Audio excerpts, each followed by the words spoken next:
Informe confidencial, Operación Lavado Atlas Leos.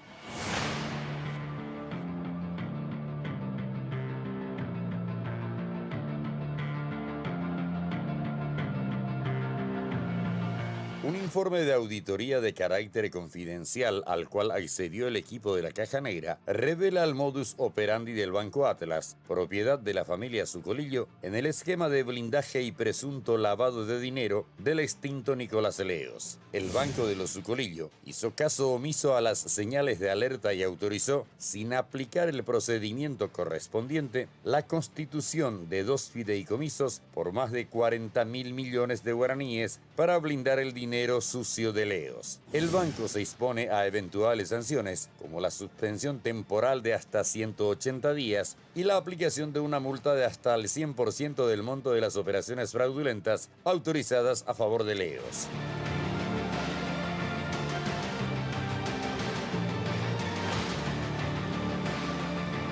De acuerdo a los datos analizados en 14 bibliodatos que contienen datos, informaciones y documentos que datan de entre los años 2011 y 2018, las operaciones comerciales entre el Banco Atlas y Nicolás Leos fueron autorizadas presuntamente sin la aplicación del procedimiento correspondiente para asegurar el origen y la licitud de los fondos. Con relación a las transacciones y operaciones analizadas, cobran especial relevancia los fideicomisos celebrados por el señor Nicolás Leos en carácter de fideicomitente con el Banco Atlas en carácter de fiduciario. Nicolás Leos celebró 2 contratos de fideicomiso con Banco Atlas, ambos luego fueron modificados. En fecha 11 de febrero del año 2016, Nicolás Leos celebró con Banco Atlas un fideicomiso de administración de valores y fuente de pago individualizado como MC, J y M03, de aquí en adelante denominado el Fideicomiso 1. A tal efecto, transfirió al Banco Atlas la propiedad de bienes representados inicialmente con CDAs por valor de $1.469.315 y guaraníes 15.649.560.529 para que se confirme un patrimonio autónomo administrado por el fiduciario. El objeto del fideicomiso era, inicialmente, mantener la integridad de estos productos financieros, generar rendimientos, intereses y finalmente que estos sean colocados, utilizados o invertidos conforme a las instrucciones que oportunamente dicte Leos. Subsidiariamente, el remanente de dichos CDAs, ante el acaecimiento de ciertas condiciones previstas en el contrato, debía ser transferido a las personas designadas como beneficiarias: María Clemencia Pérez de Leos, Josué Nicolás Leos Pérez y Mateo Nicolás Leos Pérez. El mismo día, jueves 11 de febrero de 2016, Nicolás Leos celebró otro contrato de fideicomiso de administración de valores y fuente de pago denominado NC2,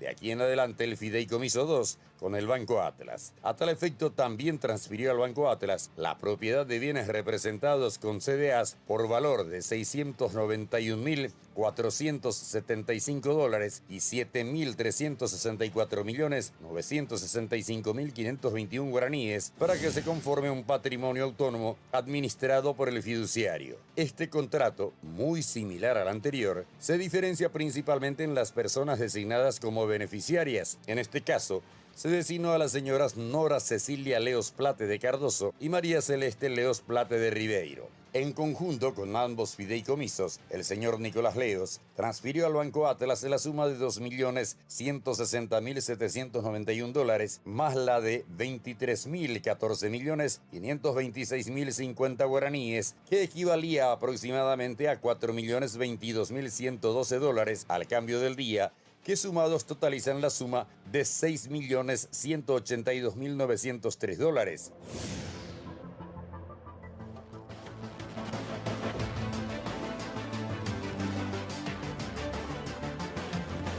La constitución de estos fideicomisos se registraron apenas a 1 mes y 4 días después del registro del Ministerio Público a la sede de la Conmebol, hecho que sucedió el 7 de enero de 2016, organización sin fines de lucro de la cual el señor Leos fungió de presidente durante más de 2 décadas. Los contratos se celebraron además luego de aproximadamente 8 meses y 10 días desde que un juez paraguayo haya solicitado la prisión domiciliaria del señor Nicolás Leos. El informe confidencial señala la evidente finalidad de ambos fideicomisos celebrados. El fideicomiso 1 establecía así que cláusula 8.1, considerando que el presente fideicomiso se constituye como administración y fuente de pago para obligaciones especiales del fideicomitente, instruirá al fiduciario el pago o cancelaciones de determinadas obligaciones vinculadas exclusivamente a su salud en el exterior y procesos judiciales en los que sea parte como actor o demandado al fideicomitente, detrayendo del presente fideicomiso el 68% del total de la obligación que pretende saldar. Por tanto, en la propia finalidad del fideicomiso constituido, se estableció que el producto de los bienes que integren el patrimonio autónomo serían utilizados para los procesos judiciales que involucren al señor Leos. Las fechas clave de la operación Lavado Atlas Leos. 29 de mayo de 2015. Justicia estadounidense hizo llegar a la Cancillería paraguaya un pedido de captura para Nicolás Leos con fines de extradición. 1 de junio de 2015. Juez paraguayo decreta prisión domiciliaria para Nicolás Leos, de 86 años, y presidente de la Conmebol de 1986 a 2013 como uno de los imputados por la justicia estadounidense. 7 de enero de 2016. El Ministerio Público paraguayo registra la sede de la Conmebol en el Gran Asunción como parte de una investigación de supuestos hechos de corrupción en la FIFA que realiza la justicia estadounidense y fue allanada. 11 de febrero de 2016. Celebración de los 2 contratos de fideicomiso entre Nicolás Leos y el Banco Atlas. Los hechos citados precedentemente eran públicos y notorios, ampliamente difundidos en los medios de prensa. ¿Acaso el Banco de los Sucolillo no sabía quién era Leos? En noviembre del año 2020, Nora Cecilia y María Celeste Leos Plate, las hijas del expresidente de la Conmebol, a través de un escrito realizado en abril del año pasado, pidieron al Banco Atlas ceder los derechos económicos de fideicomiso y transferir a la Conmebol la suma de 8.881 millones de guaraníes.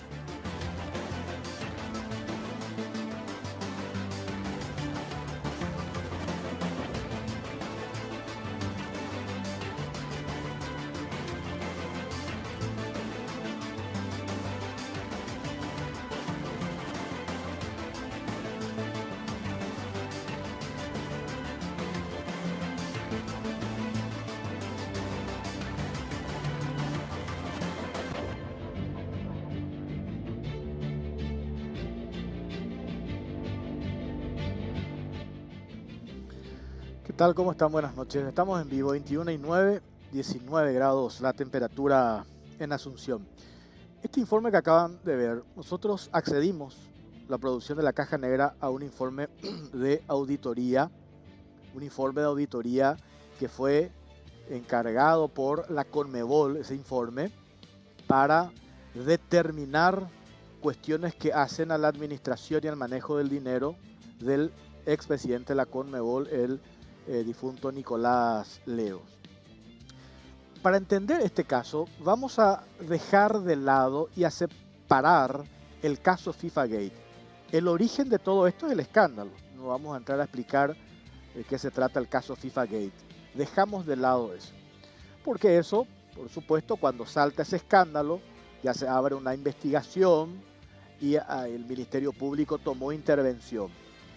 Independientemente a ese escándalo FIFA Gate, una de las tantas diligencias ordenadas por la Conmebol es realizar auditorías, contratar los servicios de un bufete de abogados para hacer una auditoría forense del manejo del dinero en la Conmebol. Esto que acabamos de mostrar y que vamos a desarrollar ahora tiene que ver con un caso puntual de depósito de dinero utilizando la figura del fideicomiso, y en ese depósito de dinero, ya cuando Leos, sobre el expresidente de la Conmebol, ya pesaba una orden de captura, 8 meses después, él lleva en 2 operaciones de fideicomiso, un total, después vamos a entrar en el detalle, de 6 millones de dólares le entrega al Banco Atlas. ¿Y qué es lo que dice este informe de auditoría? ¿Qué sirvió este informe de auditoría que mandó a hacer la Conmebol? Informe que nosotros accedimos ahora y estamos mostrando y desglosando con lujo de detalles. Este informe genera que desde la Conmebol se presente una denuncia penal el pasado 4 de febrero de este año ante el Ministerio Público. Nosotros suponemos que el allanamiento que hizo el pasado 22 de abril el Ministerio Público en la causa que tiene a su cargo la doctora Liliana Alcaraz, presumimos porque no podemos hablar con la fiscala, nosotros la buscamos para tenerla esta noche acá, pero ella sostiene que por una cuestión de procedimiento prefiere mantenerse todavía cauta y en silencio en relación a este tema. Por eso es una presunción de que el allanamiento del 22 de abril pasado tiene que ver con esta denuncia presentada por el abogado de la Conmebol el 4 de febrero. ¿Y qué es lo que dice esta denuncia para entender y algunos puntos claves de esta operación? El centro de todo esto, el punto neurálgico de esta auditoría privada, son 2 fideicomisos celebrados entre Nicolás Leos y el Banco Atlas. La época en que se suscriben estos contratos de fideicomiso, estamos hablando, por eso les decía, de alguna u otra manera, esto salta después del escándalo FIFA Gate y ya se haya determinado la prisión preventiva dictada en contra de Leos. Y a esto hay que agregar lo que señala este informe de auditoría privada, hablan presumiblemente, y uso ese término, exactamente lo que dice el informe de auditoría, inexistencia de reportes de la entidad financiera, CEPRELAT, BCP, etc. Es decir, no se ha solicitado a la CEPRELAT remisión de los reportes de operación sospechosa por los sujetos obligados, por lo menos no están anexados en la carpeta fiscal. Y acá viene la primera interrogante: ¿por qué la Fiscalía no ha solicitado esta información? Lo otro, que tiene que ver también con el contenido de esta auditoría, hace referencia a que Nicolás Leos celebró 2 contratos de fideicomiso con Atlas. Ambos fueron modificados, ambos contratos con el fin de cubrir supuestamente gastos de salud y gastos derivados de los procesos judiciales. Con ese fin se crea esta figura, la fiducia en 2 contratos. Hay un fideicomiso 1. A tal efecto, se transfiere al Banco Atlas la propiedad de bienes representados inicialmente con CDAs por valor de $1.469.315. Y también se lleva hasta el Banco Atlas, lo lleva Nicolás Leos, ya cuando había orden de captura en su contra, ya 8 meses después de haber saltado todo el escándalo, hace un depósito de 15.649.560.000 guaraníes, cerca al cambio en ese momento de 3 millones de dólares, para que se conforme un patrimonio autónomo administrado por el fiduciario. Ese mismo día de esta primera operación de la fiducia número 1, ese mismo día, el 11 de febrero de 2016, esto está en el informe de auditoría. Aclaro también esto, que todo lo que estamos ahora revelando, contando, nosotros estamos exclusivamente contándoles lo que dice, y acá tengo el informe completo de auditoría que tuvimos que sacar, la parte más importante, que esto está también obra en poder del Ministerio Público. Y continúo. El mismo día, el jueves 11 de febrero de 2016, el señor Nicolás Leos celebró el fideicomiso 2 con el Banco Atlas. A tal efecto también transfirió al banco la propiedad de bienes representados inicialmente en CDAs por valor de $691.475 y 7.364 millones de guaraníes. Esto podemos redondear en 2 millones de dólares al cambio en ese momento de 2016. Este contrato, el Fideicomiso 2, es muy similar al anterior. Se diferencia principalmente en las personas designadas como beneficiarios. En este caso se designan las señoras Nora Cecilia Leos Plate de Cardoso y María Celeste Leos Plate de Ribeiro. Es decir, en conjunto, ambos fideicomisos del señor Nicolás Leo, que transfiere al Banco Atlas, por un lado, el primero, 2 millones de dólares, y redondeamos, les decía, en total tenemos la suma de 6.182 millones de dólares. Insisto yo en el punto principal, porque hay muchos números para entender y para graficar y para hacerlo de manera didáctica. ¿Cuál es la presunción en este informe de auditoría? Que cuando salta el escándalo FIFAgate, el difunto Nicolás Leos recurre al Banco Atlas para guardar dinero que estaba en su cuenta en CDA y también en dinero que él tenía, vaya a saber dónde, y lo lleva a el Banco Atlas. Y ahí es donde se preguntan en este informe de auditoría, ¿por qué el banco no pidió datos acerca del origen del dinero? Y en ese momento, teniendo en cuenta ya todo el antecedente del escándalo FIFAgate, orden de captura sobre Nicolás Leos, ¿por qué no han emitido reportes de operaciones sospechosas? Eso no se tiene, dice el informe de auditoría que ordenó hacer la Conmebol y que acá tenemos en nuestro poder y que estamos compartiendo ahora con ustedes. Es decir, el Banco Atlas pudo haber formado parte de este esquema junto a Nicolás Leos para blindar la plata, 6 millones de dólares, y utilizaron la figura del fideicomiso precisamente para darle ese blindaje en un momento en que se estaban realizando allanamientos, órdenes de captura, etcétera, etcétera. Otro punto que está en el informe y que hemos elaborado este resumen: la solicitud de transacción para constituir el fideicomiso debió haber activado, y acá está lo principal, como mínimo esa solicitud realizada por Leos de realizar el fideicomiso al Banco Atlas. Después vamos a decir quiénes son los miembros del directorio, quién es el presidente del Banco Atlas. Enseguida vamos a decir, como mínimo el banco, ¿qué tuvo que haber hecho? Lo dice el informe, la auditoría forense.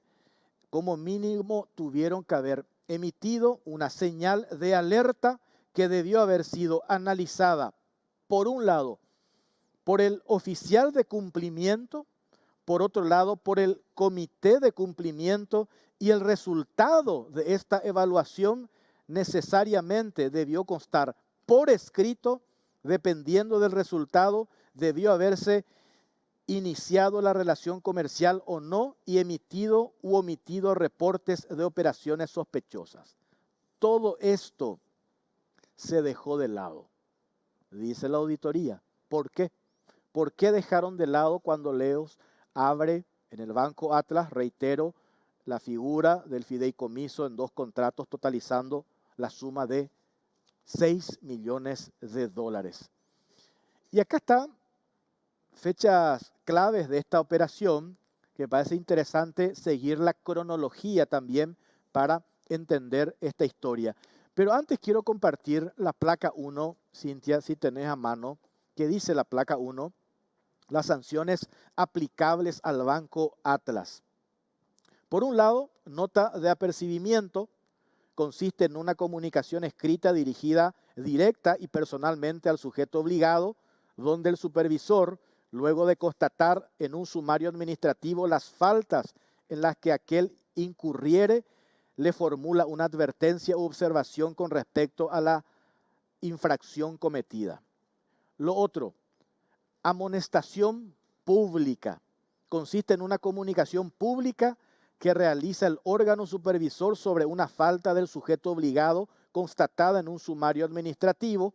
En la práctica, estas comunicaciones se realizan en uno o varios diarios de gran circulación del país. Los gastos de la publicación deben ser abonados por el ente sancionado. Sanciones aplicables al Banco Atlas, estoy leyendo, por esto que revela el informe de auditoría, lo que no tuvieron en cuenta cuando recibieron la plata de Leos. Y también una multa, a esto se expone el banco, multa de entre 50 y 100% del monto de la operación en la cual se cometió la infracción. Debe resaltarse que la norma no alude al beneficio obtenido por el sujeto obligado. La forma se refiere directamente a un porcentaje de la operación realizada con indiferencia a las normas de prevención de lavado de dinero. Es lo que dicen las observaciones, sanciones aplicables de acuerdo a la ley 1015/95, vigente durante el lapso de tiempo considerado. Y vamos a la otra placa, lo que les decía, fechas claves de la operación lavado Atlas Leos. 29 de mayo de 2015, acá arranca todo. La justicia estadounidense hizo llegar a la Cancillería paraguaya un pedido de captura para Nicolás Leos, con fines de extradición.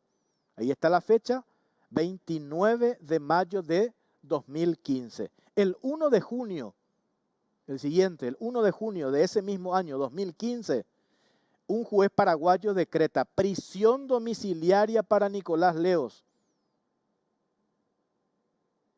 como uno de los imputados por la justicia estadounidense. El 7 de enero de 2016, el Ministerio Público paraguayo registra la sede de la Conmebol en el Gran Asunción como parte de una investigación por supuestos hechos de corrupción en la FIFA que realiza la justicia estadounidense, y fue allanada la sede de la Conmebol. 11 de febrero de 2016, esta es la fecha clave. 11 de febrero del 2016. El 29 de mayo de 2015, ya la justicia hizo llegar a la Cancillería pedido de captura para Nicolás Leos con fines de extradición. El 11 de febrero de 2016, celebración de los dos contratos de fideicomiso. ¿Entre quién? Nicolás Leos y el Banco Atlas. Y ahí es donde nos hacemos la pregunta. El Banco Atlas no tenía idea de todo lo que estaba siendo investigado sobre Nicolás Leos. Por eso cuando crean la figura del fideicomiso en dos contratos, reciben esa cantidad de dinero, en un contrato $4 millones, en otro contrato $2 millones, en total 6, y no pregunta el origen del dinero, no reportan, no hacen ningún reporte de operación sospechosa, no conforman esto que establece claramente la disposición legal de qué es lo que se tiene que hacer cuando se recibe semejante cantidad de dinero, como mínimo señal de alerta que debió haber sido analizada por el comité de cumplimiento, por el comité y luego de la evaluación elevar también por lo menos la autorización de 2 miembros del directorio. ¿Tenés a mano quienes forman parte del directorio del Banco Atlas? Porque acá también, según está en el informe de auditoría, que después esto termina en una denuncia penal en contra del Banco Atlas, que se presentó el 4 de febrero de este año, se menciona a los miembros del directorio. ¿Quién es el actual presidente del Banco Atlas? El señor Miguel Ángel Saldívar Silvera, quien es el esposo de Natalia Sucolillo, actual directora del diario ABC Color. También Natalia Sucolillo es accionista, una de las accionistas del Banco Atlas. Vicepresidente primero del Banco Atlas, Santiago Llano Cabina. Vicepresidente segundo, Jorge Meldenson. Director titular, Eleno Martínez Duarte. Director titular, Juan Carlos Martín. Director titular, Celio Tunoli. Director titular, Eduardo Queiroz. director titular Jorge Vera Trinidad, directora titular Salli de Molinas, síndico titular el abogado César Eduardo Col Rodríguez y síndico suplente Carlos Aristides Sosa Acosta, miembros del directorio del Banco Atlas. La pregunta de vuelta que estamos leyendo acá en el informe de auditoría que ordenó la Conmebol y al cual nosotros accedimos a este informe confidencial, y que esto después deriva en este documento que tengo acá, que tiene fecha 4 de febrero de 2021, un abogado, representante de la Conmebol, envía esto a la Fiscalía General del Estado y menciona esto que nosotros acabamos de leer y señalar, esta denuncia penal por haber omitido esto que acabamos de mencionar. Y hay un elemento clave en esta historia, pero vamos a continuar después porque tenemos a mano el segundo informe. Nos vamos a la pausa. Vamos a la pausa. A la vuelta hay una segunda parte del informe que preparamos en base a este informe de auditoría que ordenó la Conmebol, y después este hecho que se dio el año pasado que tiene que ver con la decisión de la familia de Leos de devolver la plata, lo que confirma que por qué la familia de Leos devuelve la plata del segundo fideicomiso, del segundo contrato, es porque hubo una cuestión irregular. Si se confirma esa irregularidad en esa operación, ¿por qué hasta ahora los directivos del Banco Atlas, por lo menos en la investigación que lleva adelante el Ministerio Público, por eso les decía, suponemos nosotros que ese allanamiento realizado el 22 de abril pasado tiene que ver con esta denuncia penal que hace el abogado representante de la Conmebol? Reitero, quisimos hablar con la fiscal Liliana Alcaraz, quien lleva adelante esta investigación, pero no pudimos contactar con ella. Ella se reserva todavía, uno supone, porque está en plena diligencia de esta investigación y creemos que por eso no quiere hablar. Pausa, venimos enseguida.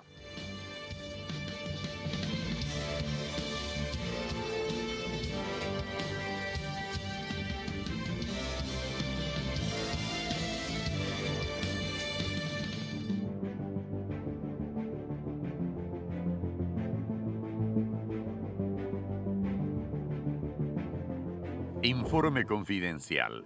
Operación Lavado Atlas Leos.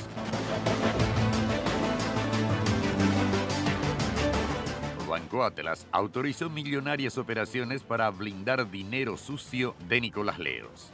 Los resultados de una auditoría interna de carácter confidencial aplicadas a las operaciones comerciales entre el Banco Atlas y Nicolás Leos revelan que el Banco de los Sucolillo no aplicó el procedimiento debido para verificar el origen del dinero de Leos antes de constituir millonarios fideicomisos, ni tampoco consta que haya reportado como operación sospechosa. Los gerentes y directores del Banco Atlas podrían ser procesados penalmente. De acuerdo a las normas y leyes que rigen al sistema bancario y tienen como fin la prevención del lavado de dinero y el financiamiento al terrorismo, los bancos están obligados a identificar al cliente, elaborar un perfil del mismo que permita determinar si es un cliente de riesgo alto, verificar la licitud de sus fondos, monitorear sus transacciones a los efectos de verificar que el tipo y volumen de operaciones sea congruente con su actividad económica declarada, activos que posee y en general con su perfil del cliente. Cada cliente debe tener un límite operativo autorizado LOA. Si las operaciones del cliente no se ajustasen a su perfil y no hubiere justificación razonable para estas incongruencias, o si hubiera alguna operación que constituya una señal de alerta sin justificación sensata, la entidad debe remitir el reporte de operación sospechosa ROS a la CEPRELAT dentro de un plazo máximo de 90 días computados desde la detección del hecho. El principal responsable de verificar la ejecución de estos procedimientos es el oficial de cumplimiento del sujeto obligado, conjuntamente con el directorio y los gerentes de la entidad. El oficial de cumplimiento debe comunicar al comité de cumplimiento cualquier operación sospechosa de acuerdo a las normas vigentes y procedimientos establecidos por la entidad y comunicar al comité de cumplimiento cualquier operación sospechosa. ¿A qué se dispone el Banco Atlas? Nota de apercibimiento. consiste en una comunicación escrita y dirigida directa y personalmente al sujeto obligado, donde el supervisor, luego de constatar en un sumario administrativo las faltas en las que aquel incurriere, le formula una advertencia u observación con respecto a la infracción cometida. Amonestación pública. Consiste en una comunicación pública que realiza el órgano supervisor sobre una falta del sujeto obligado constatada en un sumario administrativo. En la práctica, estas comunicaciones se realizan en uno o varios diarios de gran circulación del país. Los gastos de la publicación deben ser abonados por el ente sancionado. Multa de entre el 50 al 100% del monto de la operación en la cual se cometió la infracción. Debe resaltarse que la norma no alude al beneficio obtenido por el sujeto obligado. La norma se refiere directamente a un porcentaje de la operación realizada con indiferencia a las normas de prevención del lavado de dinero aplicables. Sanciones aplicables de acuerdo a la Ley 1015/95, vigente durante el lapso de tiempo considerado. Además, en caso de confirmarse el no cumplimiento por parte del banco de las medidas de debida diligencia para certificar el origen de los fondos invertidos por Leos, los gerentes o directorios del Banco Atlas que integran el Comité de Cumplimiento de Normas de Prevención del Lavado de Dinero podrían ser procesados por negligencia grave en el ejercicio de sus funciones. Otro aspecto llamativo y que denota la responsabilidad de la entidad bancaria se relaciona con la propia finalidad del fideicomiso constituido, que estableció que el producto de los bienes que integren el patrimonio autónomo serían utilizados para los procesos judiciales que involucren a Leos, por lo que, nuevamente, la entidad fiduciaria, el Banco Atlas, no solo debió haber conocido las circunstancias que envolvían a Leos, sino también que esos montos transferidos al banco se relacionaban con la defensa de Leos en esas circunstancias. Para los clientes de alto riesgo, deben realizarse algunas gestiones adicionales que consisten como mínimo en la obtención de información adicional sobre el cliente, ocupación, volumen patrimonial, información obtenida a través de bases de datos públicas, internet y otros, y sobre el carácter que se pretende dar a la relación comercial. Por tanto, nuevamente, tanto por los hechos públicos, el contenido contractual del fideicomiso y su obligación reglamentaria de conocer el motivo de la operación solicitada, Banco Atlas debió haber sido proactivo en la recolección de la información del cliente y en el análisis de la justificación de la operación. Otro punto cuestionable es lo dispuesto en la cláusula 10.1 de ambos contratos de fideicomiso, que establecía el derecho del fiduciario a renunciar a su gestión en caso de incumplimiento de cualquiera de las obligaciones pactadas a cargo del fideicomitente, establecidas en el contrato o en la normativa aplicable y o en el caso que por cualquier causa fuera sujeto a un procedimiento o investigación por algún organismo de control o supervisión en razón del presente negocio fiduciario. Es decir, el Banco Atlas pactó expresamente que se reservaba el derecho a renunciar al fideicomiso si surgiera alguna investigación de algún organismo de control. Y es aquí donde nos preguntamos, ¿no debería haber sido el Banco Atlas el primer organismo de control del origen de fondos y del propósito de la relación comercial a entablar?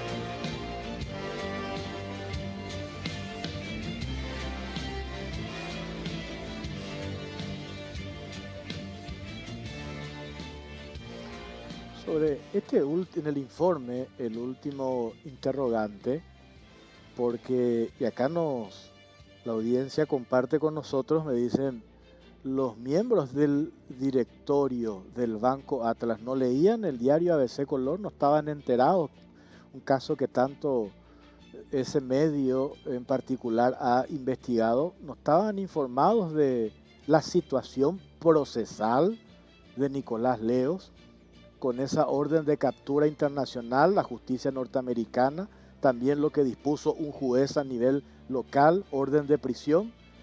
8 meses después, Leos lleva $6 millones al Banco Atlas y no emitieron absolutamente ningún reporte, no preguntaron el origen del dinero, lo que hace presuponer, por eso se presenta esta denuncia penal, de que formaron parte de un esquema, el Banco Atlas, los miembros del directorio, presumiblemente para lavar dinero, blindar el dinero de Leos. Por eso crean la figura de la fiducia. ¿Qué es la figura? ¿Qué es esa figura? Tenemos la placa para que la gente entienda también de qué se trata. ¿Qué es un fideicomiso? El fideicomiso es un contrato por el cual el fideicomitente, en este caso Nicolás Leos, entrega a un ente llamado fiduciante, que es el Banco Atlas, algunos bienes detallados en el contrato, transfiriéndole la propiedad de estos para que el fiduciario los administre, coloque o cumpla la finalidad establecida por el fideicomitante o comitente. Por lo tanto, dichos bienes se trasladaron o transfirieron del patrimonio de Leos al patrimonio del Banco Atlas y dejaron de pertenecer al señor Leos, con lo cual, por ejemplo, los bienes tampoco se encontrarían sujetos a embargos y secuestros. Y después, siguiendo con la otra placa, la operación lavado Atlas Leos, que dice la ley 6.497, que previene y reprime los actos ilícitos destinados a la legitimación de dinero o bienes.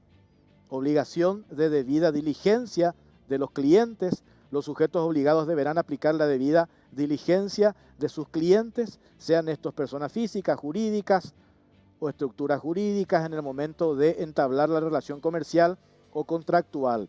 Después voy leyendo más rápido. Se deberán examinar las transacciones llevadas a cabo para asegurar que las mismas sean consistentes en el conocimiento que tiene el sujeto obligado de cliente, su actividad comercial, el perfil de riesgo, incluyendo cuando corresponda el origen de los fondos. Todo eso que establece este artículo 14 de la ley 6.497, según la auditoría que ordenó la Conmebol, la conclusión, esto no se hizo. No hicieron esto en el Banco Atlas. La placa siguiente. Seguimos lo que dice la ley 6.497, que previene y reprime los actos ilícitos destinados a la legitimación de dinero o bienes. Medidas de debida diligencia de los clientes, identificar al cliente, verificar la identidad del mismo utilizando documentos, datos, información confiable de fuentes independientes, identificar al beneficiario final y tomar medidas razonables para verificar la identidad del mismo, entender el propósito o carácter de los clientes, monitorear periódicamente transacciones, perfil del cliente. Todo esto se obvió. Y por último, los peligros de este tipo de operaciones. Los peligros que representan para el Paraguay. El lavado de dinero y el financiamiento del terrorismo son hechos punibles que se originan sin duda alguna como significativas amenazas para la credibilidad, integridad y estabilidad de cualquier república. Estas actividades pueden menoscabar la integridad de las instituciones y los segmentos económicos formales de un país, desalentar la inversión en el país y distorsionar los flujos internacionales de capital. También pueden incidir negativamente en la estabilidad financiera, en la evolución macroeconómica de un país, al disminuir el bienestar, al desviar recursos de actividades económicas más productivas e incluso al generar efectos de contagio desestabilizadores en la economía de otros países. Y en un mundo cada vez más interconectado, los efectos negativos de estas actividades son de alcance mundial y su impacto en la integridad y estabilidad financiera de los países es ampliamente reconocido. ¿Por qué nosotros decidimos amplificar este informe de auditoría? Porque esto es de interés general. Hay que recordar de que Paraguay está hoy en plena etapa de evaluación. Habrán escuchado hablar de GAFILAP. Para que Paraguay esté fuera indicado como país donde se lava dinero, se financia el terrorismo. Este caso en particular debería ser un caso que interese a Gafilat, que interese en serio al Ministerio Público, a las autoridades, para esclarecer lo que se dio en toda esta operación que revela la auditoría y que después derivó en una denuncia penal ante el Ministerio Público. Porque acá hay doble responsabilidad por parte de los directivos del Banco Atlas. La responsabilidad administrativa y una responsabilidad penal que los directores del banco, todos estos directores del banco tienen que responder. Y hay otra parte, poco para ir cerrando esto, que me parece importante hacer hincapié. Las sanciones previstas en la legislación de la época, ley 1015/95, que luego, entre paréntesis, fue modificada para las irregularidades señaladas. Nota de apercibimiento, dio lo que se expone el banco, amonestación pública, esto por medios de comunicación, multa de entre 50 al 100% del monto de la operación o suspensión temporal para operar de 30 días hasta 180 días por parte para operar el banco. Y esto también es importante. El BCP es el único órgano competente para determinar si hubo alguna infracción administrativa por parte del Banco Atlas en esta materia. Estamos hablando de el organismo competente acá es el Banco Central del Paraguay, que posee la Intendencia de Riesgo, de Lavado de Dinero, Financiamiento del Terrorismo, que está a cargo del licenciado Franklin Boxia Silveira. Esta verificación no debería centrarse solo en el contrato fiduciario, sino también debería analizar si se realizó la debida diligencia en las ocasiones en que los clientes de los sujetos obligados que participaron en las transacciones excedieron su límite operativo autorizado. Esto estoy leyendo, está en el informe forense, en el informe de auditoría que encargó la Conmebol a un bufete de abogados y que, perdón que insista, derivó después en una denuncia penal que se presentó el 4 de febrero de este año ante el Ministerio Público. Y lo que decíamos recién, peligros de dichas operaciones y lo que representa esto para el Paraguay, las consecuencias del lavado de dinero, del financiamiento del terrorismo, hechos punibles que sin duda alguna representan significativas amenazas para la credibilidad, estabilidad de cualquier república. Este caso, acá hay otro elemento, les decía que es muy importante señalar. El año pasado, en noviembre del año pasado, si se acuerdan, la familia Leos decide devolver parte del dinero que se había depositado en Banco Atlas bajo la figura del fideicomiso. Recuerden que fueron dos. El segundo, donde estaban las parientes, hijas del difunto Nicolás Leos. Eso devolvieron, estamos hablando de cerca de $2 millones. Se hizo esa devolución de ese dinero a la Conmebol. ¿Eso qué nos dice? Que los familiares de Leos reconocen de que esa fue o podría ser una operación fraudulenta, presunción de lavado de dinero, por eso deciden devolver esos $2 millones. Y acá viene de vuelta la pregunta, ¿cómo queda? Que es lo que el Ministerio Público tiene que investigar, la responsabilidad administrativa y responsabilidad penal de los miembros del directorio. Ahí está los rostros, nombres de los miembros del directorio del Banco Atlas. Esta causa tiene que ser causa nacional para el Paraguay por el tema Gafilat. Recordemos que este año Paraguay tiene que pasar esa prueba de Gafilat, para lo cual varias instituciones están trabajando, la CEPRELAT, varias instituciones para que Paraguay deje de ser señalado como un país donde se lava dinero y donde se financia el terrorismo. Todo esto que acabamos de exponer hoy está en manos del Ministerio Público. Por eso es que se hace la pregunta también, ¿cómo está esa investigación?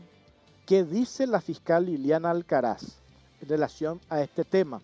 Nosotros podemos llegar a entender que ella no quiere hablar porque está en plena etapa investigativa, o por eso el pasado 22 de abril se hace un allanamiento en el Banco Atlas, y ahí en ese allanamiento se incautaron de una cantidad de documentos. Pero todo lo que la Fiscalía tiene que investigar prácticamente ya está acá, en este documento que tengo acá en la mesa, que tiene que ver con la auditoría, reitero, que ordena la Conmebol. Todo ese trabajo ya hizo la Conmebol y se le entrega al Ministerio Público. ¿Qué tiene que hacer el Ministerio Público? Cotejar estos datos y tenemos el elemento objetivo. La familia Leos devuelve el dinero el año pasado. El año pasado se hace la devolución de esos $2 millones, con lo que se presume que la propia familia de Nicolás Leo, acá está incluso la publicación periodística, noviembre del año 2020, Nora Cecilia y María Celeste Leos, las hijas del expresidente de la Conmebol, a través de un escrito realizado en abril del año pasado, pidieron al Banco Atlas ceder los derechos económicos de fideicomiso y transferir a la Conmebol la suma de 881 millones de guaraníes. Ceder los derechos económicos de fideicomiso a la Conmebol. Recordando siempre que fueron 2 fideicomisos. Contrato 1, fideicomiso 1, fideicomiso 2, en total $2 millones. El próximo martes, en la Caja Negra, una segunda parte de lo que dice el informe de auditoría forense que ordenó la administración actual de la Conmebol, vamos a compartir con la audiencia de la Caja Negra. Pausa, venimos enseguida.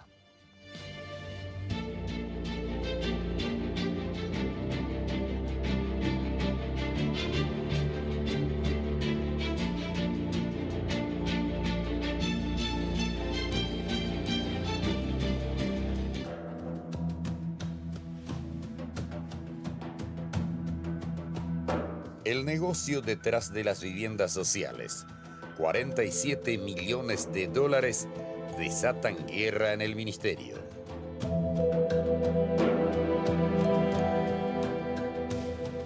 El Ministerio de Urbanismo, Vivienda y Hábitat está a punto de comenzar a ejecutar los 47 millones de dólares para construcción de viviendas sociales.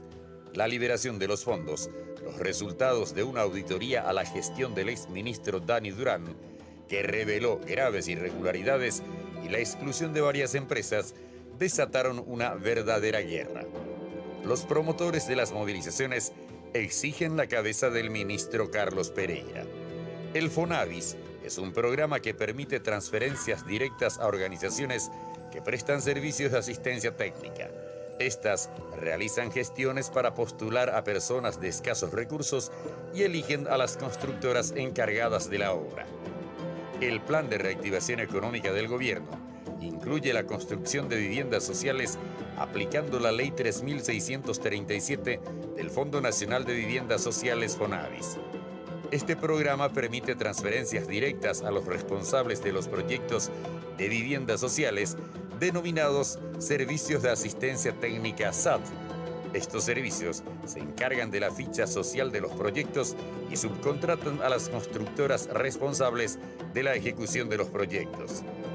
El mecanismo de contratación de estos servicios de asistencia técnica facilitó que empresas de dudosa procedencia reciban recursos públicos sin que haya competencia entre empresas ni control ciudadano. Una serie de irregularidades detectadas durante la administración del exministro Dani Durán, un presunto daño patrimonial de 90.000 millones de guaraníes, obligaron a una propuesta de reforma de la ley que cuenta con media sanción en el Senado.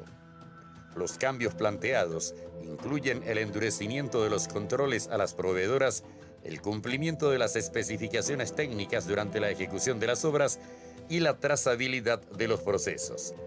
La administración del ministro Carlos Pereira resolvió la inhabilitación de 55 servicios de asistencia técnica, la mayoría por no reunir las condiciones necesarias o no haber cumplido el cronograma de obras. Algunas registraban más de 1000 días de atraso. Estas medidas de control desataron la roncha de algunos sectores. En nota del 28 de abril pasado, los líderes de los distintos grupos que nuclean la coordinadora multisectorial de Fonavis enviaron una nota al ministro de Urbanismo, Vivienda y Hábitat para exponer su enojo. En la misiva, entre varios otros puntos, reclamaron la nula ejecución de los 47 millones de dólares para viviendas sociales y condenaron la persecución permanente y sistemática que sufren los compañeros de servicios de asistencia técnica SAT y empresas constructoras afines a nuestras organizaciones. ¿Quiénes están detrás de estas movilizaciones? Entre los representantes de las organizaciones sociales que no acompañan la modificación del Fonavis, figura Pulciano Sánchez, conocido caudillo liberal del sector efraínista. Él mismo había sido denunciado en el año 2017 por los conocidos como sin techos por lucrar a costa de los necesitados y utilizarlos para fines políticos partidarios, al supuestamente obligarlos a participar de manifestaciones y arrearlos durante las elecciones. Pulciano también está muy ligado al ex senador liberal Carlos Amarilla. La cercanía entre ambos quedó expuesta mediante un audio divulgado en el cual se oye al ex congresista explicando al dirigente Pulciano que ya estaba en marcha su expediente, aparentemente en el Ministerio de Urbanismo. También le informaba que ya estaban saliendo algunos dictámenes a favor de la multisectorial. Pulciano, buen día, mal aportación. Pulciano, breve informe. O correo final año de expediente fuera en primer lugar. De ahí pues ahí el procedimiento que haya muy bien haya alcance vecino. Ni aguantar también de la ritmo muy a ministerio, pero ojo ese nada. En un Javier, como te donde solamente expedientes desde la multisectorial. Vamos a mí, me imagino los dictámenes sociales al menos han llevado. Ahora están en juego 47 millones de dólares para la construcción de viviendas sociales y ante el intento de brindar mayor control al uso del dinero público, los dirigentes liberales ya movilizan a la turba como medida de presión. ¿Temen perder el negocio que hay detrás de las casas para las familias vulnerables?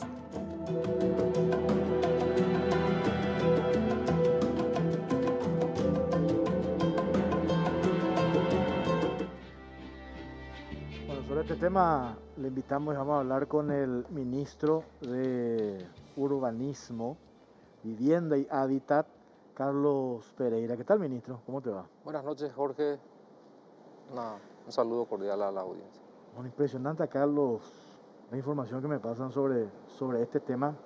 Un poco para ir entendiendo y hacer una cronología para que la audiencia también pueda interpretar qué es lo que hay detrás de esto. ¿En qué consiste estas modificaciones introducidas en la ley Fonavis y por qué hay grupos que se resisten a estos cambios? Bueno, antes que nada, muchas gracias por el espacio, Jorge. Realmente cuando yo ingreso al ministerio, en ese momento se estaba discutiendo en el Congreso la modificación de la ley 3637, específicamente del artículo 8, ¿verdad? Inciso B, en donde se planteaba de la Cámara de Diputados de que todos estos procesos sean llamados a licitación. El tema es de que dentro de la misma ley, todos los subsidios que tengan relación con dinero en efectivo, de hecho no está alcanzado por ningún proceso licitatorio, ¿verdad? Y eso está taxativamente establecido en el propio clasificador de gasto del presupuesto, en el rubro 877, como subsidio no alcanzado por ningún tipo de proceso de licitación, entonces no se puede discutir de que el llamado se pueda realizar a través de ese proceso. Dicho eso, nosotros sí hemos endurecido el reglamento relacionado al manejo discrecional que se tenía en el uso de los recursos, sobre todo en la ejecución y en los desembolsos realizados, ¿verdad? Era prácticamente un desembolso que se entregaba a los servicios de asistencia técnica, quien con absoluta discrecionalidad y sin ningún tipo de control prácticamente escogían las constructoras que mejor les pareciera, ¿verdad? Ojo hacían, ¿verdad? Exactamente, No, sin ningún tipo de prácticamente, ¿verdad? procedimiento Claro. selectivo, ¿verdad? Porque no hay vínculo del Estado, digamos, para el control con esas constructoras, más allá de Así de esta figura que es la SAT, que le llaman, que es el Sí. Servicio de Asistencia Técnica, ¿verdad? Sí. Que no es En otra cosa que empresas privadas, ¿verdad? Sí, en principio las principales actividades son la de realizar las fichas sociales, ¿verdad? De la composición de las familias ubicadas en los diferentes asentamientos, en los distintos distritos y comunidades del país. Técnicamente esa es la tarea que debe realizar el servicio de asistencia técnica. Entonces el proceso se inicia con una presentación previo llamado dentro del ministerio de ese proyecto, y ahí a través de la interacción de varias direcciones claves que se inicia en la dirección de sociales, donde se hace toda la verificación de la constitución de las familias, la composición de los miembros que sean representativos del sector de pobreza. Se hacen todas las verificaciones pertinentes como para que los dictámenes que se emitan en esa dirección sean el respaldo de que ese proyecto reúne todas las condiciones exigidas como requisitos para poder calificar para ese proyecto. A partir de ahí va otra dirección que es ya del programa FONAVIS, donde se establecen las verificaciones técnicas de los proyectos de edificación de las casas, porque hay que tener en cuenta de que si son de pueblos originarios tiene una determinada característica de vivienda, y si son de viviendas sociales tiene su tipología de construcción. Eso se deriva a una dirección que le llaman la dirección técnica y la dirección de hábitat, que es quien realiza las verificaciones de suelo, si la ubicación del asentamiento o del lugar donde van a estar las construcciones están en lugares altos, en lugares aptos, que no sean inundables, y una serie de requisitos técnicos. Con eso se cierra el proceso y se inicia con el desembolso que el MUP realizaba en ese entonces el 50% del valor del proyecto a los servicios de asistencia técnica, y a partir de ahí, con absoluta discrecionalidad, estos contrataban o subcontrataban a quienes les parecía más razonable, ¿verdad? Sí, me acuerdo, Entonces el control estaba ausente, Jorge. Claro. Yo por mi propia formación, lo primero que hice fue un diagnóstico cuando ingresamos, y me pareció que había muchas debilidades de orden de control interno, faltaban trazabilidad desde el mismo momento de la verificación de los proyectos, y tampoco se visualizaba una verificación in situ desde el mismo órgano del ministerio como para hacer fiscalizaciones puntuales que permitan garantizar de que realmente la selección de las familias correspondían y obedecían a un tipo de proceso y a un procedimiento tipo, ¿verdad? Entonces empezamos a hacer una serie de procedimientos y a incorporar una serie de controles desde el mismo principio de la actividad, y esos controles internos se realizan in situ, se realizan a través de fiscalizadores que van al campo a realizar las tareas, y hemos hecho una fuerte participación de la auditoría interna y sobre todo ejercer controles dentro de cada dirección, de modo de que cada dictamen que pueda salir sea realmente un dictamen conclusivo que pueda garantizar de que se han hecho todos los procedimientos de rigor para poder tener una trazabilidad que finalmente le permita al ministerio separar el conducto de las constructoras con la asignación de recursos a los servicios de asistencia técnica, que hoy quedan prácticamente reducidas a un porcentaje que solamente va a contemplar el pago por todo el trabajo social. Y son los grupos organizados quienes finalmente van a decidir qué constructora va a ser las que les va a realizar realmente la construcción. Y el Ministerio de Urbanismo en ese momento se constituye como una suerte de veedor de que esas obras se vayan haciendo conforme al cronograma establecido y vamos a ir desembolsando conforme a rendiciones de cuenta, como corresponde realmente en un proceso de ejecución de construcción, ¿verdad? A ver, antes, Cintia, disculpame, ministro, que cambie de tema. ¿Tenés el informe del Ministerio de Salud? Sí, avísame cuando tengas, porque me parece importante compartir el número de fallecidos. De vuelta traspasamos la barrera de los 100 fallecidos el día de hoy. Y acá me preguntan por qué siempre cuando el Ministerio de Salud se demora un poco, porque el horario habitual en que levantan, suben el informe de salud es 8:30, 9. Cuando se demora, ¿no? Ya son las 10 de la noche, es porque la información es dura. Y estos números que acaban de publicar desde la cuenta del Ministerio de Salud, estamos hablando de unos números durísimos que, ahí está, tenemos, ¿lo puedes ampliar por favor? Porque no leo desde acá, ahí está. Dice informe COVID 18 de mayo, procesamos 6.021 muestras. 110 fallecidos. 2.704 positivos. Lamentamos informar, esto de vuelta récord, ¿verdad? 110 fallecidos. El reporte de hoy del Ministerio de Salud. 110 fallecidos. Imagínense, ya estamos por llegar al número, ¿cuánto total? 7.802. Ahí, a un paso, a 2 días de llegar a 8.000. Y el número de internados, 3.486 internados, muchísimo, ¿eh? 570 en terapia intensiva. Este es el informe lapidario, lacerante, que acaba de compartir el Ministerio de Salud, informe 18 de mayo, 110 fallecidos el día de hoy, el informe COVID-19. Bueno, disculpame, ministro, esto me parecía importante también compartir. Yo estaba haciendo porque recuerdo que en uno de los programas acá en la Caja Negra le habíamos tenido al que estaba anteriormente en el cargo, en el Ministerio de Urbanismo, y él decía que todo se publicaba en la web. Sin embargo, después al revisar nosotros nos encontrábamos que solo se publicaba el resultado final. Es decir, necesitamos saber, por una cuestión de transparencia, dónde se construyen las viviendas, cuáles son las constructoras, cuánto se le da a la empresa, eso es transparentar, ¿verdad? Cuánto recibe eso es lo que la estamos empresa, haciendo hoy. lo que están haciendo ahora.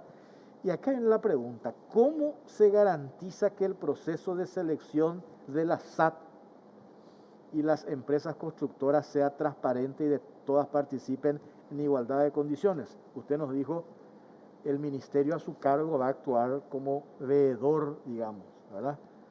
Esa es la modificación que introducen ahora y que vemos cierta resistencia por parte de algunos grupos, donde vemos la mano de algunos políticos interesados en que este esquema siga igual, donde se maneje la plata con discrecionalidad, se entregue a las empresas constructoras amigas, lo más probable vinculadas a esas empresas constructoras a algunos políticos, por eso están asusando para que se manifiesten y que pidan la renuncia de Carlos Pereira, porque a juzgar por esto que usted está exponiendo, lo que se quiere hacer es precisamente transparentar todo este proceso de construcción de viviendas sociales.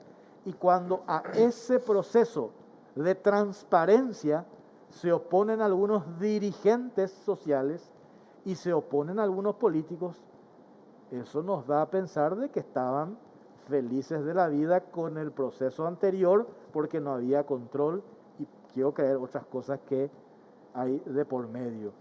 Con esto que ustedes, ministro, anuncian de que van a hacer, se garantiza, por un lado, la transparencia y que todas participen en igualdad de condiciones, porque recuerdo exactamente lo que el ministro anterior nos decía.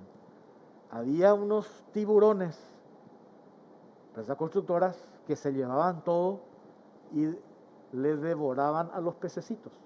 Entonces, ¿qué es lo que se quisieron hacer? Según el ministro anterior, también darle participación a todos, a los tiburones y a los pececitos en igualdad de condiciones. ¿Se puede garantizar eso, ministro?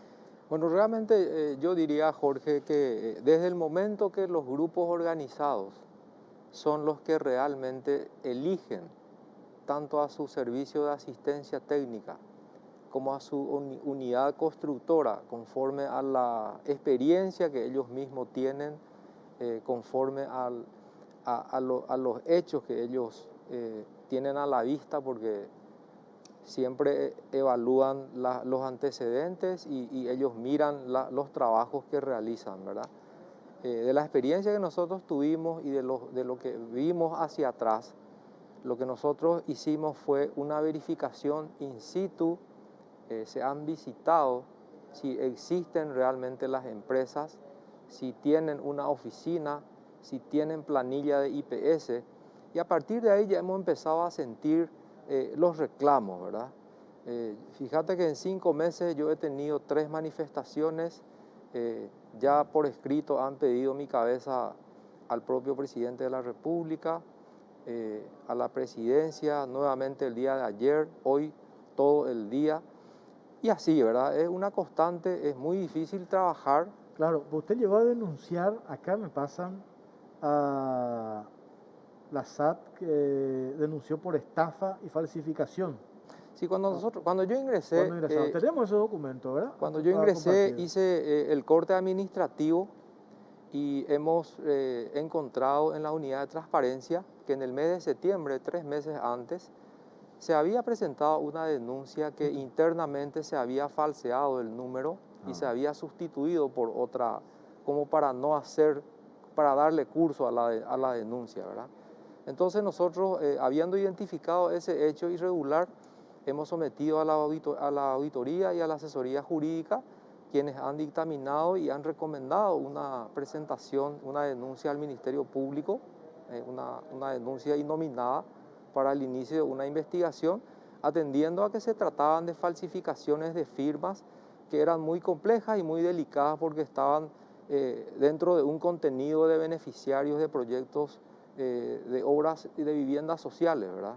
Hay que tener en cuenta de que nosotros como administradores de entes somos ordenadores de gasto, tenemos responsabilidades penales por la administración, entonces somos muy celosos de cuidar todos los detalles y de tener en cuenta todos los procedimientos que tengan que ver con usos de recursos públicos. Y en ese sentido yo soy muy exigente de instalar procedimientos claros administrativos que no le gusta a la gente. Claro. Hay mucha resistencia a cambiar y eso se va propagando y se traslada hacia afuera y hace de que realmente el ministerio se convierta casi en una caja de resonancia de quejas diarias, de asistencia masiva. Recién explicaba el tema sanitario, ahí la gente tampoco cumple eso, nos vienen en masa, ingresan a la entidad, faltan al respeto a los funcionarios. Nosotros tenemos que estar soportando muchas cosas, debemos de guardar siempre el respeto, atender a la gente es nuestro deber y obligación como funcionario público, pero eso no significa de que nosotros tengamos también que estar sin tener ningún tipo de consideración, ¿verdad?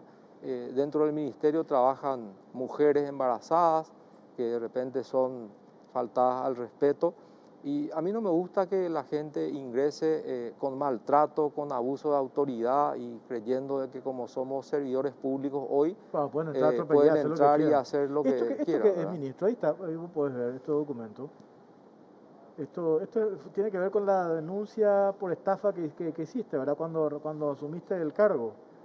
Tengo entendido Sí. que esa es una de las notas Una de que las se han notas, presentado y que han sido observadas y cuestionadas justamente para el inicio de la sí. investigación, ¿verdad? Hay una multisectorial que pide el 60% de los 47 millones de dólares. Imagínate, una barbaridad. Sí, cuando nosotros ingresamos, ellos tenían una conversación con la unidad de gestión, y venían trabajando en un proceso de trabajo conjunto, venían conversando sobre el avance en ese momento de la posibilidad de conseguir esos recursos adicionales para la reactivación económica en un momento de pandemia que estaba muy crítico en ese entonces. Y cuando yo asumo el ministerio, justamente siguiendo esos delineamientos de la unidad de gestión, me pidieron que le dé un trato especial a este grupo, como para que ellos no sean excluidos de la asignación y selección de proyectos en el marco de los 47 millones. Claro. Y lo hemos hecho, ¿verdad? Las primeras reuniones se han hablado de 1096 cupos, más 95 después, eran como casi 1200 viviendas. Después ya empezaron a exigir más participación y a que se le excluyan a otros grupos. Y hay que tener en cuenta, Inclusive Jorge, los denunciados por estafa quisieron formar parte otra vez de la... y muchas cosas que hacen que sea muy complicada el manejo de los relacionamientos que uno debe mantener y de que debe soportar, ¿verdad? Acá tengo... Nosotros quería nomás Sí. decir lo siguiente, ¿verdad? Hay un inventario de proyectos que data del año 2011. Imagínate vos, Jorge, hace más de 10 años. Hay proyectos que quizás hoy hasta la composición de las familias ya han sido alteradas. Quienes eran niños en ese entonces hoy serán ya adolescentes. Si existieran personas en la tercera edad, capaz que hoy ya no existan. O sea, necesariamente eso nos llevaba a una actualización, ¿verdad?, de la composición de esa familia. Eso se llama una focalización territorial que nosotros hicimos y que también eso ha inquietado, porque eso significó haber cambiado todo un mapa de ubicación distrital a lo largo de todos los 17 departamentos del país y 257 distritos. Entonces se hizo toda una focalización porque teníamos que tener un criterio de elegibilidad, atendiendo a que hay un inventario de más de 104.000 proyectos de viviendas sociales y los recursos de los 47 millones nada más que podrían alcanzar a 4.500, ¿verdad?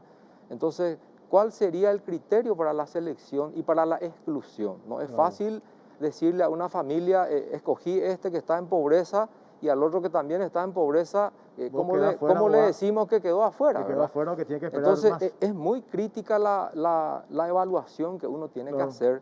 Por eso, toda la gente que trabaja en el ámbito social es muy relevante dentro del ministerio. También en la participación tenemos 104 arquitectos y hay 4 urbanistas que se dedican exclusivamente a la verificación técnica. O sea, es un ministerio técnico que realmente lo que hace en esencia es ejecutar obras, ¿verdad? Claro. Entonces lo que nosotros queremos hacer es de que esa ejecución incorpore criterios de control, de trazabilidad, de transparencia y de mejores prácticas que realmente nos permitan. Eso, ministro. ¿Cómo? No puede haber sectores que se opongan a eso a estas alturas. Y puede haber, Jorge, pero yo no me voy a apartar, como he dicho una vez y lo vuelvo a decir, yo no me voy a apartar un milímetro de cumplir y de hacer cumplir las disposiciones, y si me tengo que ir por eso tampoco no tengo ningún problema, ¿verdad? Yo soy un servidor público, conozco muy bien que no tengo vencimiento, yo todos los días tengo en mi bolsillo mi renuncia, solamente falta fechar. Eso lo he manejado desde que he pisado el sector público, yo no soy funcionario público de carrera, así que yo a esta altura de mi vida yo no tengo por qué cambiar, no tengo por qué transigir con ningún tipo de sector. Voy a hacer lo que debo hacer. Soy una persona que estoy trabajando con los recursos que tengo.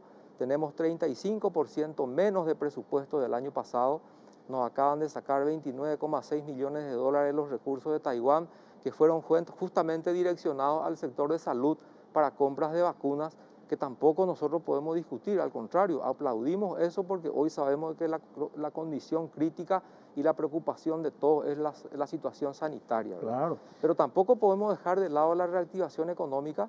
Hoy estamos en un momento hasta paradójico porque fuimos encerrados, hoy estamos gradualmente reactivando la economía. Precisamente uno de los pilares en que se erige la reactivación económica radica en la construcción y la infraestructura, que es donde hoy estamos interactuando, y es nuestra obligación seguir creando condiciones, ¿verdad? También he visto que me cuestionaron de que hablé de la banca hipotecaria, queriendo cercenar o eliminar el Fonavis, cuando yo fui el que fui a explicar al Senado todas las exposiciones de motivos y fundamentos para salvaguardar Fonavis, para reactivar a los pequeños que trabajan en el ámbito de la construcción Claro. y al mismo tiempo tratar de desdoblar el ministerio en una posibilidad de poder captar recursos del sector privado, donde están realmente los que trabajan en la construcción y no encuentran la atención que merecen dentro de los plazos y de las colocaciones de crédito que la banca pública o privada les ofrece. Entonces, Tengo que hacer lejos de ser una una pausa, amenaza, sí. Jorge, estamos tratando de tener un complemento como ministerio porque somos los que dictamos pautas de políticas públicas orientadas a la construcción de vivienda, al urbanismo y al hábitat. Así establece la Carta Orgánica. A mí queda clarísimo. Entonces, ¿cómo queda la clase media? ¿Quién Sí. atiende a ese segmento? Tenemos 1.152.000 déficit habitacional Sí. cualitativamente y cuantitativamente, y es el ministerio quien debe crear las condiciones Y para debe dar poder respuesta. atender a ese segmento y buscar que el brazo financiero llegue a esa gente. Sí. Espérame, ministro, tengo que hacer una pausa. Acá tengo responsables identificados de esto que fueron, entre paréntesis, porque me están pasando acá. Estas son las personas del Servicio de Asistencia Técnica denunciadas. Está, por ejemplo, responsables identificados son Verónica Ojeda, Gustavo Cabañas, no es el comediante, ¿verdad? Juan Enrique Rolón Garay, después Alfonso Acuña, de la Asociación Base para el Desarrollo Social, Badeso, y Nicolás Rivas, de la Asociación TECOVE, Servicio de Acción Social. Esos son los nombres. Y después, ¿qué es esto? ¿Tenés esa imagen? Estamos hablando del prontuario de algunos dirigentes sociales, dirigentes entre comillas, ¿verdad? Pulciano Sánchez, Samuel Flores. Estos son los que están, me dicen, detrás ahora montando movilizaciones que piden la destitución del ministro, y podemos decir que son los que se oponen a la transparencia allí en esta institución para, bueno, hacer bien las cosas. Ahora tenemos fondos disponibles, ¿cuánto? 47 millones de dólares, ¿verdad? Así mismo. Que se tiene que usar de manera transparente. Y lo triste es que hay un interés político detrás también de estas organizaciones sociales, porque ahí vemos figuras políticas que en realidad yo no sé si les utilizan también a estos dirigentes sociales, les dicen nosotros vamos a pelear por los intereses de ustedes, por los derechos de ustedes, y no le cuentan toda la historia. No le cuentan toda la historia, o si no quieren utilizarlo y sacar una ventaja política, ¿verdad? Hoy, a juzgar por lo que usted dice, ministro, lo que se quiere hacer es transparentar todo esto. Y dejo esta pregunta y me responde a la vuelta de la pausa.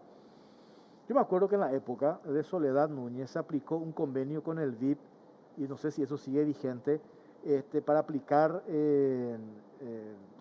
transparencia a todo este proceso. No sé si eso continúa, si eso se cortó, si eso se va a retomar. A la vuelta de la pausa ya venimos.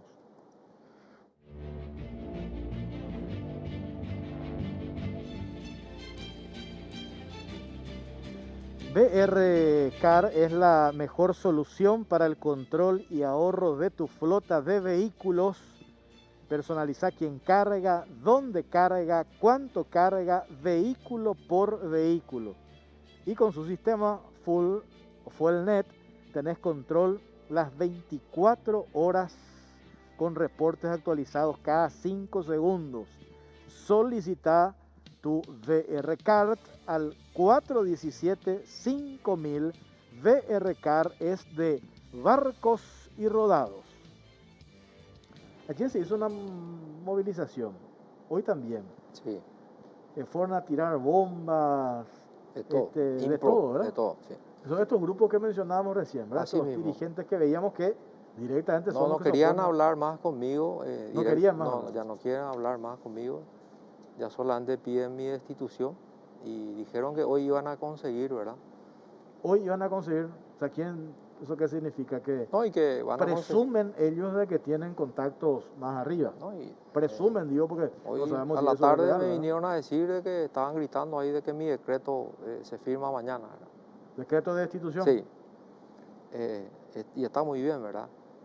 Con respecto a tu consulta, Sí. Jorge, ciertamente cuando ingresé estuve viendo de que habían proyectos derivados del BID, eran 3 componentes El tercer componente hablaba de fortalecimiento institucional y uno de los rubros que me llamó la atención era un proceso de digitalización, ¿verdad? Cuando yo solicité dónde podría yo ver el avance de ese trabajo de digitalización, lo único que pude encontrar es un trabajo de consultoría, ¿verdad? Finalmente, tal digitalización no podía haber funcionando dentro de la entidad. Entonces hice yo un pedido formalmente solicitando una reprogramación de rubros del componente 1 de que estaba muy lejos del alcance de su objetivo y ya próximo a la terminación del proyecto que termina el año que viene, en mayo del 2022. Entonces solicité como corresponde y conforme a los procedimientos del Banco Interamericano de Desarrollo, transferir recursos realmente al componente de fortalecimiento institucional y dotarle de toda la tecnología que merece un Ministerio de Urbanismo, Vivienda y Hábitat, que tiene una transversalidad a lo largo de todo el país con las regionales que tiene y por sobre todas las cosas por la función que cumple, ¿verdad? Nosotros necesitamos de que todos los arquitectos estén digitalmente comunicados, de que todo fluya a través de la tecnología, a través de los mecanismos digitales, de los programas de computadoras que hoy son muy desarrollados. Nosotros muchas veces no tenemos, y yo les suelo ver a las arquitectas y arquitectos, que ellos se contribuyen para comprar el AutoCAD, por ejemplo. Y a mí me duele no poder brindarles yo, tener esa limitación presupuestaria. Yo recorro el ministerio, entro por todas partes, es mi forma de trabajar. Me gusta ver cómo es el funcionario, cómo son los baños de los funcionarios, qué tipo de servicio. Entonces necesitamos modernizar el ministerio. Por eso yo creo que si te vas mañana, ministro, así como dicen estos dirigentes, pseudo dirigentes sociales, ¿verdad? Volveré a la felicidad del sector privado. No, pero te va a ir por la puerta grande. Sin duda alguna. Porque al final, si es que el presidente de la República cede al chantaje de estos pseudo dirigentes, me parece que te va a ir por la puerta grande. Por lo que estás mencionando, por la única intención de transparentar todo esto. Tanto nos llenamos la boca a hablar de transparencia, este gobierno también se llena la boca a hablar de transparencia. Creo que ya cumplí también. Pues parece que querés irlo, ministro. Bueno, no, esta es la movilización de ayer, ¿verdad? El del medio me parece que es uno de los, ¿cómo es que se llama? Pasaron acá el nombre, que son los que de ahí se están encadenando, están gritando y que quieren ejercer presión, ¿verdad? Para lograr la destitución. El del medio es Alfonso Acuña. Manifestación de ayer. SAT, dueño de la SAT denunciada. Alfonso Acuña, el nombre ese que está ahí en el medio. Bueno, ministro, gracias por tu tiempo. Al contrario, Jorge, gracias por el espacio. Me preguntaron acá, a ver, todo esto que mostramos en el primer bloque, informe confidencial, operación lavado Atlas, Leos, toda esta documentación ya lo pueden leer en las páginas digitales del diario La Nación, del diario Hoy Digital, del diario ADN, y también mañana en la edición impresa del diario La Nación. Los detalles van a leer de esto que presentamos esta noche, esta denuncia acá en la caja negra. El informe confidencial, operación lavada Atlas, Banco Atlas, Nicolás Leos. Detalles mañana, reitero, ya está ahora disponible en las ediciones digitales, diario La Nación, diario Hoy Digital, también está en ADN, y mañana en la edición impresa del diario La Nación. Por supuesto, nosotros en nuestros espacios, en Radio 1, vamos a hablar del tema. A la noche en 30 más, en Canal 13, vamos a hacerle el seguimiento porque hay mucho más. Miren toda la documentación que tenemos acá sobre este tema, que entre paréntesis, ministro, vos entendés mucho de esto, que en otro capítulo te vamos a convocar para hablar de esto. Gracias por acompañarnos. Buenas noches.